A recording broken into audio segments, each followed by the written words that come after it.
अस्सलाम वालेकुम फ्रेंड। तो मैं मोहम्मद वक़ार जो आपको अपनी लाइफ के बारे में आगाह कर रहा हूँ। तो आज दोबारा वहीं से कंटिन्यू करेंगे जहाँ से अख्तिताम किया था। तो फ्रेंड्स, मैं आपको ये बता रहा था कि आखिरकार मैं अपने घर से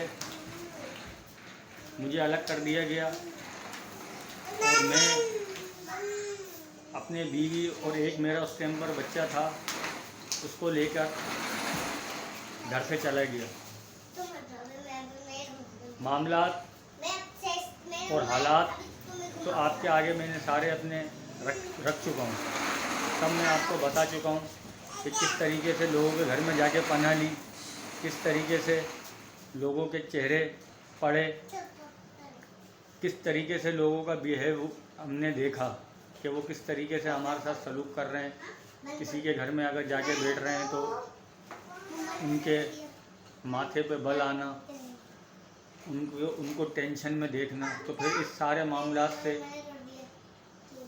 आगाह होने के बाद फिर मैंने गुलशन बिहार, औरंगी टाउन का एक इलाका है गुलशन बिहार, वहाँ पर एक छोटा सा कमरा जो 60 गज का भी नहीं था, 40 गज का कमरा था।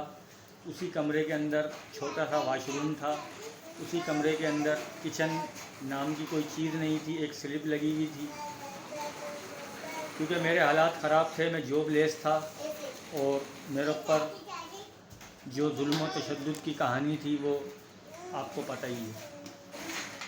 जॉबलेस होने के बाद 40 गज का वो कमरा बड़ी मुश्किलों से किसी से 3 से 4 हज़ार रुपये उधार करके उस मालिक मकान को बतौर एडवांस दिए 3,500 रुपये, और उस कमरे के अंदर अपना सामान रखकर मैं शिफ्ट हो गया। तो फ्रेंड्स, आप ये मुझे बताएं कि 40 गज के कमरे में इंसान कैसे रह सकता है। उसमें उसका सामान भी है, उसमें उसके बीवी भी है, बच्चा भी है, मैं ख़ुद भी हूँ और मैं जॉबलेस भी हूँ। तो फ्रेंड्स, मैं उस कमरे में शिफ्ट हो गया बड़ी मजबूरी के अंदर।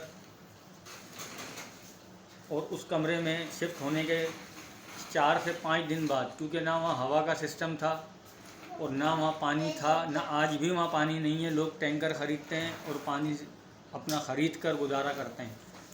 आज भी औरंगी टाउन गुलशन बिहार का यही हाल है, वहाँ पे पानी नहीं था। और उस 40 गज के कमरे में ना कोई हवा थी, ना कोई धूप थी, जिसकी वजह से मेरा बेटा दानियाल शदीद बीमार हो गया।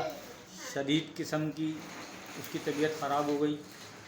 उसके बाद उसकी तबीयत ख़राब होने के बाद जब मैं उसको लेके अपने घर की तरफ आया और मैंने अपने घर वालों से, अपने भाई से ये बोला कि भाई, मेरे बच्चे की बहुत ज़्यादा तबीयत ख़राब है, मुझे अपनी बाइक दो ताकि मैं इसका इलाज कराऊं और आने जाने में मेरे जो पैसे उठ रहे हैं उससे मैं बच सकूं। जिस पर मेरे भाई ने अपनी गाड़ी को लात मार के ज़मीन में फेंक दिया। बोले, ये गाड़ी हमने तुम्हारे लिए नहीं ख़रीदी, ये गाड़ी हमने तुम्हारे लिए नहीं ख़रीदी है, अपने काम अपने मामलात खुद निपटाओ। जब मैंने अपने भाई का ये रवैया देखा तो मैं अपने वालिद के पास गया, अपने वालिद को ये सारी कहानी बताई।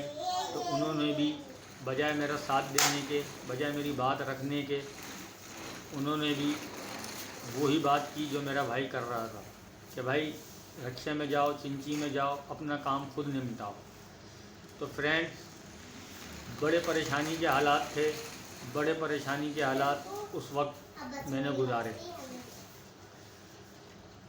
तो जैसे तैसे करके मैं अपने बच्चे को डॉक्टर के पास लेके गया। वहाँ पे उसको उल्टी मोशन हो गए। उल्टी मोशन ऐसे हो गए जो वो रुक नहीं रहे थे। बड़ी परेशानी के अंदर गवर्नमेंट हॉस्पिटल कतर अस्पताल में मैं वहाँ गया। वहाँ पे मेरे बच्चे की तबीयत नहीं संभल रही थी। तो फ्रेंड्स, काफ़ी टाइम के बाद अल खिदमत हॉस्पिटल में जाके मेरे बच्चे की तबीयत थोड़ी बहुत बेहतर हुई और मैंने अपने बलबूते पर, मैं होता था, मेरी वाइफ होती थी और मेरा बच्चा होता था और बाकी हमारा साथ अल्लाह का साथ होता था। तो फ्रेंड, इस हालात में, इस मामलात के अंदर मैं अपने बच्चे को लेके अल खिदमत हॉस्पिटल में बैठा रहा हूँ। वहाँ पे अल्लाह पाक ने मेरे बच्चे को शिफा दी है फिर उसको लेके मैं अपने घर आया हूँ रिटर्न उसी 40 गज के कमरे में, जिस कमरे में आप यकीन नहीं कर सकते कि पाँव रखने और बैठने और लेटने की भी जगह नहीं थी। उस कमरे के अंदर 3 से 4 साल मैंने गुजारे। तो फ्रेंड्स, कल किसी वजह से वीडियो में नहीं बना पाया था, तो मैं आज अपनी वीडियो का इख्तिताम यहीं पे करता हूँ। अभी मैं आपको एक और वीडियो बना के शेयर करूँगा और आगे की कहानी बताऊँगा। इससे पहले आप मेरी वीडियो को ज़्यादा से ज़्यादा शेयर करें, सब्सक्राइब करें, लाइक करें और मेरी वीडियो को सपोर्ट करें। अल्लाह हाफ़िज़।